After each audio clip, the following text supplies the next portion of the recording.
Rencontre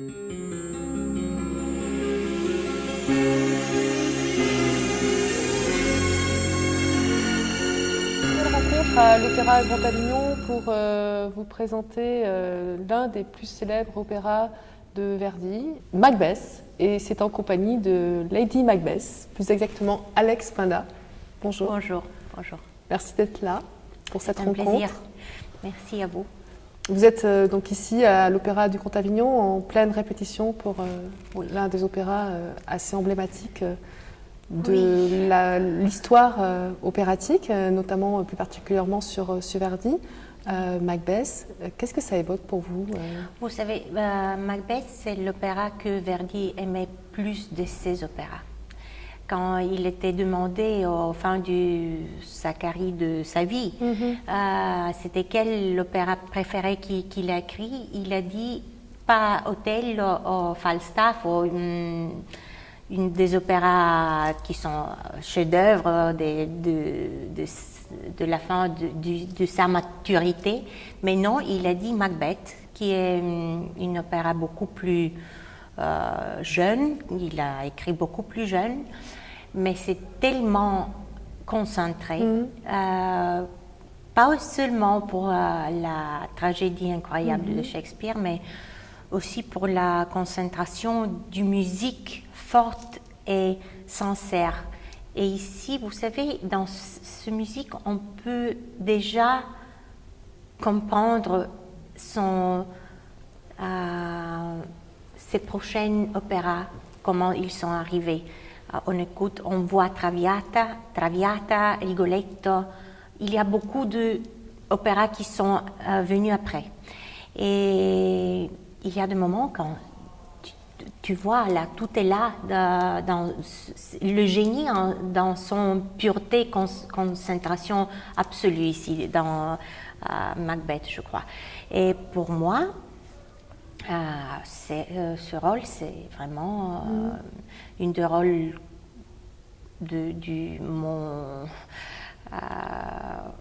mais comment dire en français? Préférence? Non, pas seulement ça, mais j'ai toujours imaginé, j'ai toujours voulu faire cet opéra, ce rôle. Et alors justement, vous parliez de concentration de musique. Oui. Est-ce que pour une artiste telle que vous, en l'occurrence, cette concentration de musique vous incite, vous permet de sortir à chaque fois le meilleur d'entre vous, à la fois dramatique, à la fois peut-être un peu plus égayé, un peu plus heureux, toutes les émotions qui sont en vous. Est-ce que justement cette musique-là vous permet de vous donner entièrement? Tout à fait, parce que aussi ma mère était chanteuse aussi, oui. Et je me souviens quand elle a commencé à étudier Lady Macbeth. Moi, j'avais peut-être 13 ans. Et déjà, je voulais être chanteuse. Et quand ma mère n'était pas là, je prenais la partition, je commençais à étudier tous les airs que je chante maintenant. Et vous savez, pendant toute ma vie, cette rôle était avec moi. Pendant toute ma vie professionnelle, mais pas seulement professionnelle. Pendant toute ma vie, c'était la rôle où je voudrais un jour arriver. Depuis quand je voudrais faire ce métier. Depuis quand je voulais être chanteuse. C'est un rôle qui vous suit depuis que vous êtes toute petite, finalement? Oui, voilà. Mais est-ce que c'est un lien aussi intime avec votre maman? Ah, bien sûr. Mais tous les rôles qu'elle a fait je suis beaucoup liée avec la mémoire de comment elle a fait et tout ça. Et bien sûr, pour moi, ça c'est pas seulement ce rôle, mais beaucoup de choses que je fais. Moi, j'ai commencé à chanter très jeune. J'avais 17 ans quand je fais mon début professionnel. Et sont plus de 20 ans maintenant. Et vous savez, ma mère malheureusement j'ai perdu quand j'étais jeune. Elle est décédée quand elle avait seulement 55 ans. Et depuis quand elle n'est pas là, c'est toujours la musique et les rôles qu'elle m'a laissés comme une référence. Vous savez, je toujours cherche d'imaginer comment... Elle aurait fait. Oui, oui. Et j'ai juste, avant de faire Lady Macbeth, j'ai fait Amelia dans un bal in maschera. Et là aussi, j'ai toujours imaginé comment elle a fait, parce qu'elle a beaucoup fait Amelia. Vous avez des souvenirs Oh, bien sûr, comment elle...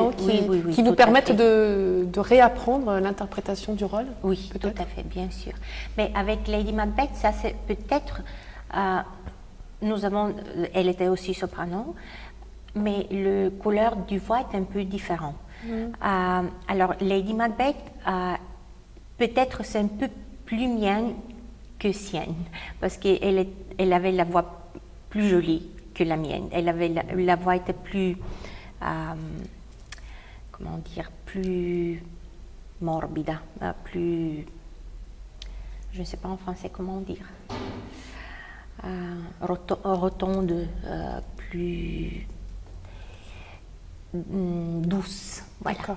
La mienne, c'est beaucoup plus spinto, c'est plus... J'ai une métal dans la voix qui piquante. Oui, et je crois pour Lady Macbeth, c'est un peu plus moi, parce que c'est aussi un personnage... C'est le rôle aussi qui le veut. Oui, qui le veut, oui. Et ici, peut-être, il y a des fois quand je dis, oh maman, je pense, ça je le fais comme je le veux, parce que je sens une autre chose. Et elle est toujours restée dans l'élégance, dans la... Ici, je me peux permettre dans ce rôle de Lady Macbeth d'être plus, des fois, plus forte, plus pas tellement féminin, pas tellement gentil, parce que c'est la rôle qui le veut aussi, oui. C'était naturel pour vous de tomber dans la musique et dans le chant. Vous n'avez jamais imaginé faire autre chose? J'ai jamais eu une autre chance, parce que un choix de faire une autre chose. Vous n'avez pas eu le choix? Non, pas du tout, parce que toute ma famille, ils sont tous musiciens, commençant par ma arrière-grand-mère. C'est ce que vous disiez, oui. Qui était née ici, à Nîmes, entre Alès et Nîmes, à Tornac. Et elle a commencé à venir à Avignon avec son frère pour tous les spectacles d'opéra. Depuis là, quand elle était toute jeune, elle a commencé d'aimer l'opéra et la musique. Et après, quand elle a rencontré mon arrière-grand-père, ils se sont mariés, ils sont allés en Bulgarie. Et deux de l'enfant qu'ils ont eu sont musiciens. Parce qu'elle voulut absolument imposer la musique dans la famille. Alors ma grand-mère est devenue musicienne un peu parce que sa mère... Elle n'a pas eu le choix non plus. Oui, voilà. Et puis ma grand-mère était pianiste. Ouais. Puis elle était mariée avec mon grand-père qui était violoniste et chef d'orchestre. Et fondateur de presque tous les orchestres professionnels symphoniques en Bulgarie, en commençant par l'orchestre de Sofia et de 5 ou 6 orchestres, je crois, qui a fondé. Et puis ma mère qui était chanteuse, violoniste avant et puis chanteuse. Et votre fille, alors? Nous arrivons. Et moi j'avais... La légende de la famille dit que je commençais à chanter avant de commencer à parler. Moi, j'y crois pas, mais c'est ça qu'il dit.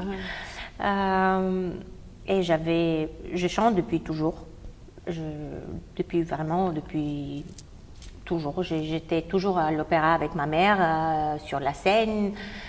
Et j'avais 5 ans quand je commençais le piano. Et tout le monde nous n'avons pas la famille proche, ils sont tous musiciens. Alors, Moi, avec mes 2 filles, mes 2 enfants, moi, je me suis opposée un peu de continuer cette transmission, et aussi parce que je me suis dit, moi, j'ai pas eu le choix. Le choix d'avoir eu le choix. Oui. Et pour mes enfants, je préférais qu'ils ont le choix de choisir pour eux-mêmes qu'est-ce qu'ils voulaient faire.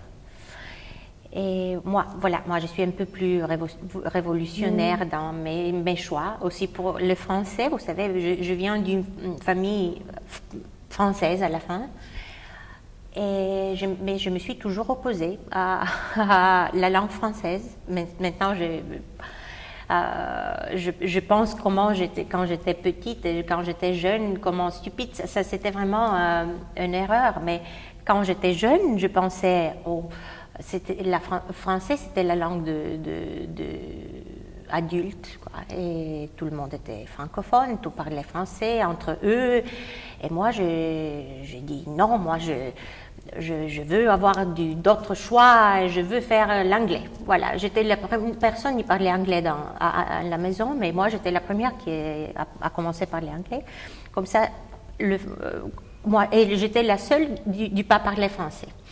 Mais quand même, je suis restée dans ma conscience liée avec la France. Et pour ça aussi, j'ai choisi de venir à vivre en France. Et mes filles sont pas nées ici, mais elles ont toujours grandi ici, elles sont scolarisées ici. Elles parlent comme des Françaises. Elles détestent quand je parle français parce que je fais beaucoup de fautes et tout ça. Et pour eux, ça c'est « Oh, maman ». Je ne veux pas qu'elles voient notre interview parce que ça sera la honte pour eux. Mais quand même, voilà, moi je suis la révolutionnaire de la famille. Et pour ça, j'ai laissé mes filles de faire leur choix. Et ma grande fille qui maintenant a 18 ans, elle commencera à SAS l'année prochaine. Elle voudrait être avocat, je ne sais pas, avoir tout à fait une autre choix, une autre vie. Et ma petite fille qui a 11 ans et demi, elle chante vraiment bien. Elle est vraiment musicale. Et elle a fait du piano pendant déjà elle a commencé à 5 ans. Et je ne sais pas, parce que ça sera dommage de ne pas la pousser. Oui. Mais c'est très délicat. Je ne veux pas la pousser et je ne peux pas mais je ne peux pas la priver de ses choix aussi, parce que ça aussi c'est un choix. Et maintenant c'est très délicat pour moi. J'espère qu'elle sera capable pour soi-même de prendre le choix direct toute seule. Oui, voilà. Alors Lady Macbeth, ce rôle que vous interprétez, comment pourriez-vous décrire cette personne, ce personnage, en tant que femme?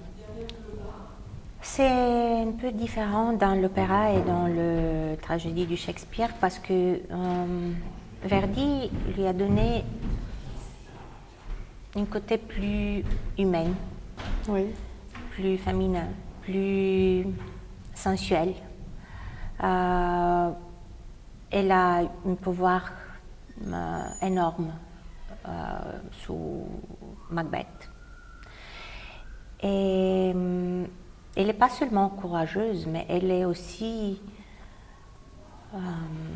visionnaire. Et là, je trouvais un peu de difficulté de oublier un peu parce que dans la drame du Shakespeare, c'est une autre chose. Là, elle est vraiment le personnage du mal, inexplicable. C'est l'ambition et le mal. Moi, ça peut être une interprétation aussi, bien sûr, mais moi, je cherche toujours d'expliquer, de donner quelque chose de mien dans le personnage, parce que je ne suis pas capable de comprendre le mal quand il est rien... gratuit. Oui, qui est rien d'autre que mal. je pourrais le faire sur la scène pour si ça c'est l'interprétation nécessaire, mais je préfère de lui donner un côté plus humain. Quoi. Humain. Oui, oui. Et dans la musique, dans les mélodies, dans les duos, je crois que aussi dans le pensée du Verdi, il avait cette idée de cette femme plus multiface, multicouleur, pas seulement le mâle. Et je l'interprète comme ça. Dans cette production, je cherche de trouver son pouvoir énorme qu'elle a toujours. Elle est la personne plus forte que Macbeth lui-même, et aussi parce que c'est elle qui a le pouvoir dans la couple. C'est elle qui est la personne pas seulement plus forte, mais plus...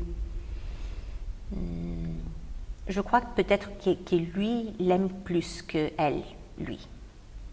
Elle est dans le couple sans pour autant... ce que vous voulez dire, c'est qu'elle est dans le couple sans pour autant oublier le pouvoir qu'elle a et l'influence qu'elle a autour d'elle. Oui. Avec cet effet aussi peut-être de séduction. Oui, oui. Elle est une séductrice formidable. Alors comment vous l'interprétez, la séduction dans un opéra? Comme dans la vie. C'est la même chose. Oui. Mais il y a le chant en plus. En plus, nous avons le pouvoir du couleur du voix, et ça c'est un pouvoir aussi très forte. Et fort, pardon, mes filles, bien sûr, fort. Et comme ça, je crois qu'à la fin, elle a aussi, je trouve qu'elle a la dernière scène, le somnambulisme, que peut aussi être vu comme pas seulement somnambulisme, mais aussi comme une madness, une folie. Oui. Ça arrive sa conscience, de sa...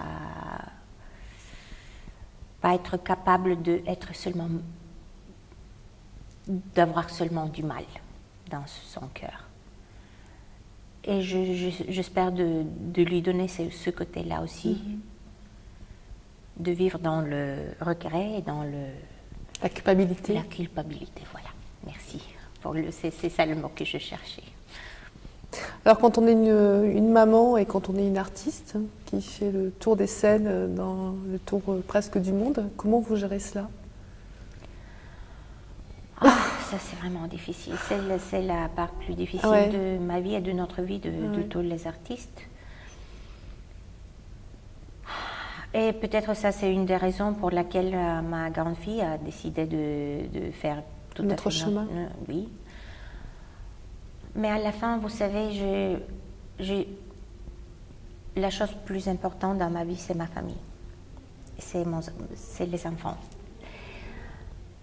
Et ça, c'est comme ça. Mais vous savez, avoir une voix la voix a une puissance physique qui vit dans notre corps. Et elle ne peut pas rester fermée. Elle cherche le moyen de sortir. Quand je reste pendant du temps sans chanter, ça commence vraiment j'ai besoin de la faire sortir. Évacuer. C'est inexplicable, mais je ne peux pas l'expliquer autrement. Mais cette énergie, une puissance dedans qui ne peut pas rester fermée. Et ça me donne du joie et oui, j'ai besoin physique de chanter. Et je suis heureuse quand je chante. Et vos filles, est-ce qu'elles sont heureuses quand vous chantez? Comment elles vous perçoivent sur la scène? Est-ce qu'elles vous perçoivent comme Comme leur maman, est-ce qu'elles arrivent à faire la différence? Est-ce qu'elles viennent vous voir aussi? Oui, bien sûr. Elle viendra pour juste Macbeth, oui, ouais. parce que les vacances commencent. Ouais. Et nous cherchons toujours, aussi avec mon mari, qui est mon ami depuis l'enfance. Nous étions ensemble à l'école depuis quand nous avions 7 ans. Et il a fait aussi piano. Maintenant, il est journaliste. Mais il comprend très bien. Et nous sommes tous les deux dans cette chemin pas vraiment facile. Mais à la fin, pour être des parents heureux, d'avoir une famille heureuse, c'est nécessaire de faire ça qui nous fait heureux. Moi, je ne serais pas heureuse si je ne chante pas. Et je crois à la fin que la joie et la famille heureuse que nous avons, heureusement, c'est pour ça aussi parce que nous avons trouvé moyen de faire ça que nous aimons, que nous donne la joie dans la vie et l'avoir ensemble, de la share. Voilà, maintenant je ne peux pas penser à ce mot, de la diviser entre nous. Oui, de diviser entre vous, oui. Oui. C'est un équilibre pour vous. Oui, oui. Bien sûr que peut-être je préférais d'être capable de chanter et de rester dans une place, mais c'est pas possible. Avec ce métier, c'est peut-être pas possible. Peut-être si j'avais pensé, quand j'étais trop jeune, vraiment jeune, à prendre une autre chemin, du chanter mais maintenant c'est trop tard. C'est ça. Quand même, je trouve toujours, et nous trouvons toujours le moyen d'être ensemble et de faire ça que nous donne la joie. Merci beaucoup, Alex Mana. Merci à vous. Merci.